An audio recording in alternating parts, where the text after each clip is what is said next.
Today, I just got this haircut. Thank you. Oh yes, that makes me feel so much better. But like, just a second. When I was getting the haircut, I talked to the lady. I was like, I want to make it look like my mom smoked inside. Can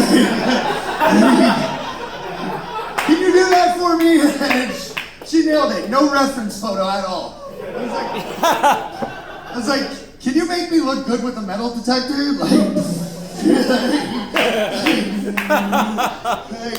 Yeah, no, nothing like that. No, it's all good.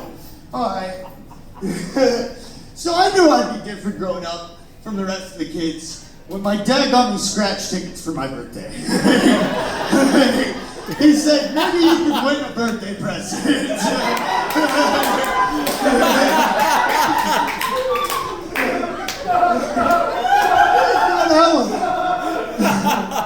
And I'm the youngest of 7 boys, all different moms. So he was really thinking about me there. But no, my dad was actually a stripper in the 80s. I just kept the hair. There you go, but I'm not saying I grew up poor. But one time I looked at my dad and I was like, Dad, I'm hungry. He said, smokes are on the table. And I ate them. Like a good son, okay? And they weren't even the good kind. They were res darts. And they were like the ones that were targeted towards inner city youth, the one that say Supreme on them for some reason. Yeah, no, I walked to school looking like this guy. No, but my little cousin, he can't read. And it's like, no, that's not funny, but he's actually got but like, yeah, but like, it's like, he's actually got a reading disorder.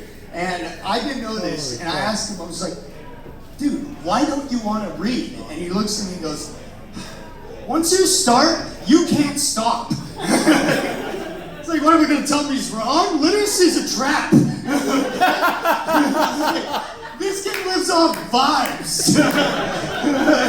He walks into a store, he's not confined to labels like we are. He trusts his gut more than anyone I know. That's my hero. Okay? Maybe you don't need to read, okay? Where would you be? I feel like I look like I litter.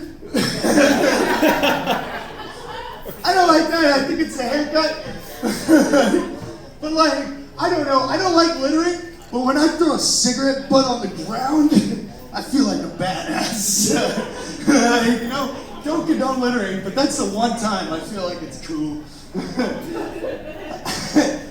I feel like kids used to get hurt more growing up. You know, kids used to play outside. That was normal. See them riding their bikes and just bail. That was normal. You'd see kids that bleed all the way home. Now, like, you know, you guys know what I mean. Kids played outside more. This doesn't feel like a very Halloween. Not that I'm paying attention to how many kids are outside. That's a little funky. No.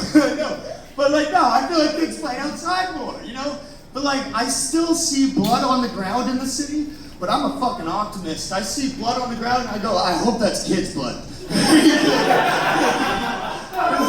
I hope they're doing something real cool and have a good reason, but I don't see any bikes and I see a lot of tents.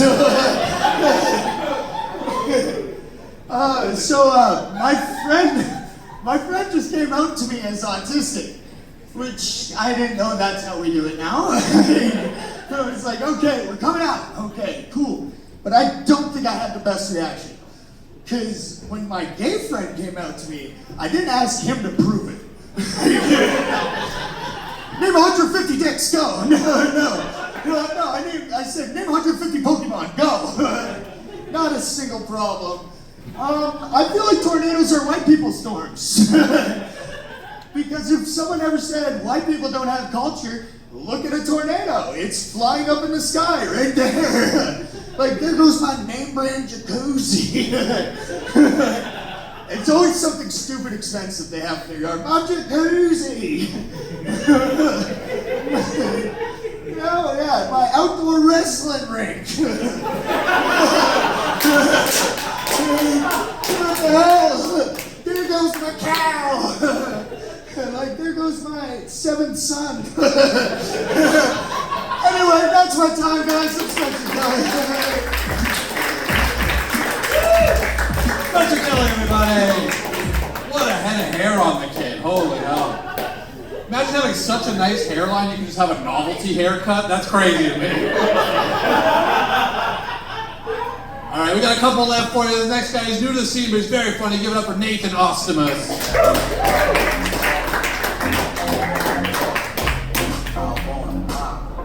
All right, that was great. Fucking Spencer Kelly just makes me want to dance and like eat some cigarettes, right? Up here, that's great, man. I love his energy. It's so good. And he's got a cool haircut too. So he inspired me actually. I got the normal in the front, the normal in the back, and the fucked on the side, right? It's a good shit. It's good shit. I love it. But I got some fun stuff that I'm gonna discuss right now. Basically, I'm gonna try some dark shit and just see how it goes. And if you guys like it, maybe you don't. Who knows? Okay, so basically, I got a job, right? It's a midnight stalker, you know? And I hate how people look down on that. They say like, you know, that's not a good job. That's a bad occupation, you know? Especially the woman when she's running for her car, you know? I'm chasing her with my knife. Like, yeah. But that was an experiment. That was an experiment. I love experiments. And like me and my girlfriend were actually gonna be experimenting. She worked at Hall Pass, right? And she's like, okay, we agreed upon Henry Cavill and Sabrina Carpenter, right? 2 beautiful people. And the trick is to get Henry Cavill to like say yes to me. Yeah.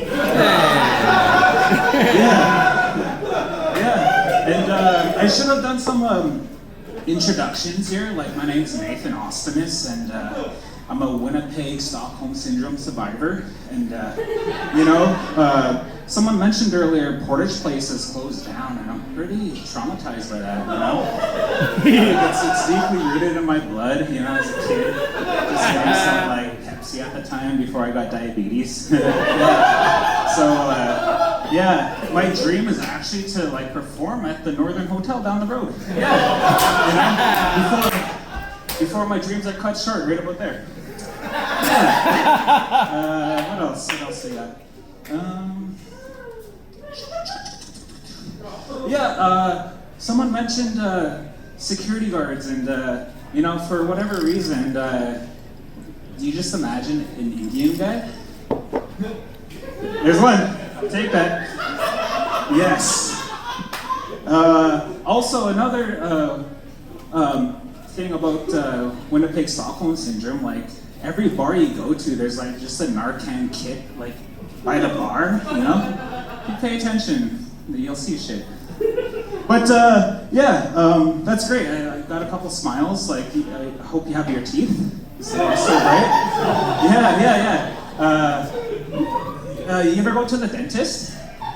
Yeah, like I was at a dentist recently, and basically, you know how the dentist puts your like the dental dam on your mouth? You're just like kind of like that, right? But he gets distracted by the other attractive dentist, so you're just stuck there a little bit. But before he left, he touched his finger on your tongue, and he kind of got an erection. So it's pretty awkward there, and yeah, shit like that happens. Like, I'm pretty awkward, you know? I go to work, I work like at a residence home, and basically I'm pretty awkward when I'm there. I'm just like trying to walk and talk. But sometimes you interact with another awkward person walking through the same doorway, right? So we're just walking, you know, just awkward person walking towards you. Oh, sorry, yeah, sorry. And it's just awkward, right? This just happens. And that's me, Nathan Ostimus. Yeah. Awkward. Nathan Ostimus, everybody. We're down to our penultimate act. That means second last if you're not familiar. This guy is a veteran of the scene. Very funny. Give it up for Ji Yang.